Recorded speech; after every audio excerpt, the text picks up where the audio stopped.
São Paulo nunca foi apenas a maior cidade do Brasil. Ela sempre foi um símbolo de transformação. Uma metrópole que cresceu desafiando limites, conectando pessoas, criando oportunidades e incorporando tecnologias que, muitas vezes, pareciam impossíveis para sua época. Todos os dias, milhões de pessoas percorrem suas avenidas, trilhos e corredores de ônibus, movimentando uma das maiores redes de transporte da América Latina. Ao longo das últimas décadas, a cidade testemunhou o surgimento de grandes avenidas, a expansão do metrô, a modernização dos trens metropolitanos, os corredores de ônibus, os monotrilhos e, mais recentemente, a chegada dos ônibus elétricos. Cada uma dessas mudanças representou um passo importante para acompanhar o crescimento de uma cidade que nunca para. Mas existe uma pergunta que começa a surgir entre engenheiros, especialistas em mobilidade e empresas de tecnologia. E se o próximo grande avanço não acontecer sobre o asfalto ou sobre os trilhos? E se a próxima revolução acontecer no céu? Durante décadas, os chamados carros voadores fizeram parte apenas da ficção científica. Filmes, desenhos e livros imaginaram um futuro onde as cidades seriam conectadas por aeronaves silenciosas, rápidas e totalmente elétricas. Parecia um sonho distante. Mas, aos poucos, esse futuro começa a ganhar forma. E, surpreendentemente, o Brasil está entre os protagonistas dessa transformação. É justamente aqui que começa a história de hoje.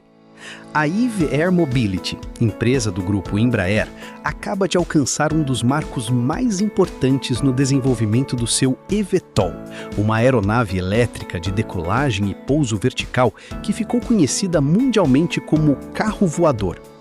Apesar do apelido, ela está muito mais próxima de um helicóptero do futuro do que de um automóvel. Seu objetivo é transportar passageiros em trajetos urbanos de forma rápida, silenciosa e com emissão praticamente zero de poluentes. O projeto acaba de superar uma etapa considerada fundamental pela indústria aeronáutica. A empresa concluiu com sucesso a primeira campanha de testes em voo pairado e baixa velocidade. Foram 59 ensaios realizados para validar sistemas essenciais da aeronave, incluindo propulsão elétrica, estabilidade, gerenciamento de energia e controle de voo. Durante essa fase, o eVTOL atingiu cerca de 65 metros de altura, permaneceu no ar por aproximadamente 4 minutos e realizou os primeiros pousos automáticos, demonstrando que os principais sistemas funcionam conforme o esperado. Pode parecer apenas mais um teste, mas na aviação, cada etapa representa anos de desenvolvimento. Antes que qualquer aeronave transporte passageiros, ela precisa passar por centenas de verificações extremamente rigorosas. Cada voo confirma que motores, baterias, comandos eletrônicos e sistemas de segurança são capazes de operar com total confiabilidade. Agora, a equipe entra na fase considerada a mais desafiadora de todo o projeto, a transição entre o voo vertical e o voo horizontal. É nesse momento que a aeronave deixa de voar como um helicóptero e passa a utilizar suas asas para ganhar velocidade e eficiência, exatamente como acontece com um avião convencional. Outro momento importante aconteceu na unidade da Embraer em Gavião Peixoto, no interior de São Paulo, onde o protótipo em tamanho real realizou seu primeiro voo.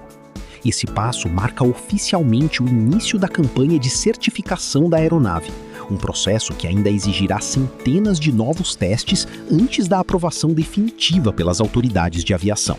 O modelo desenvolvido pela Eve foi projetado para transportar 4 passageiros e 1 piloto.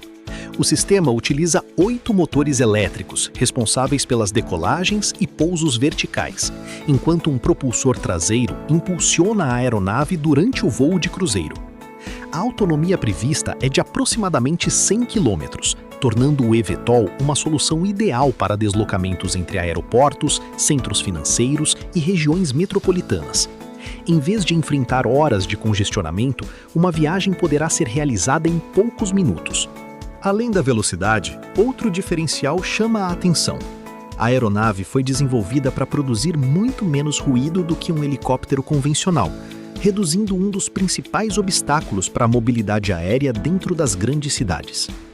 O mercado também demonstra confiança nessa tecnologia. Mesmo antes da produção em série, a IVE já acumula aproximadamente 3.000 pedidos de reserva feitos por operadores de diversos países, representando um potencial de negócio superior a 14 bilhões de dólares. A futura fábrica será instalada em Taubaté, no interior de São Paulo, com capacidade estimada para produzir até 480 aeronaves por ano. Isso coloca o Brasil em uma posição estratégica dentro de um mercado que pode movimentar bilhões de dólares nas próximas décadas. Mas, apesar de todos esses avanços, ainda existe um longo caminho pela frente.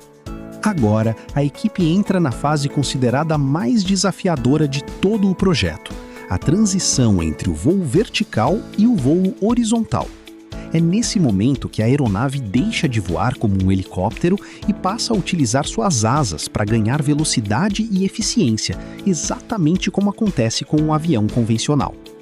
Outro momento importante aconteceu na unidade da Embraer em Gavião Peixoto, no interior de São Paulo, onde o protótipo em tamanho real realizou seu primeiro voo. Esse passo marca oficialmente o início da campanha de certificação da aeronave, um processo que ainda exigirá centenas de novos testes antes da aprovação definitiva pelas autoridades de aviação. Talvez ainda demore alguns anos até que olhar para o céu e encontrar um eVTOL transportando passageiros se torne algo comum. Mas uma coisa já mudou. Pela primeira vez, o futuro da mobilidade aérea deixou de ser apenas uma ideia apresentada em filmes de ficção científica. Ele começou a ganhar forma dentro de laboratórios, centros de engenharia e pistas de testes brasileiras. E isso talvez seja o mais impressionante de toda essa história. Enquanto o mundo discute como será o transporte das próximas gerações, o Brasil não está apenas acompanhando essa transformação, está ajudando a construí-la. E se esse futuro realmente chegar como os especialistas imaginam, talvez as próximas grandes revoluções da mobilidade urbana não aconteçam apenas nas ruas ou nos trilhos de São Paulo, mas também sobre as nossas cabeças.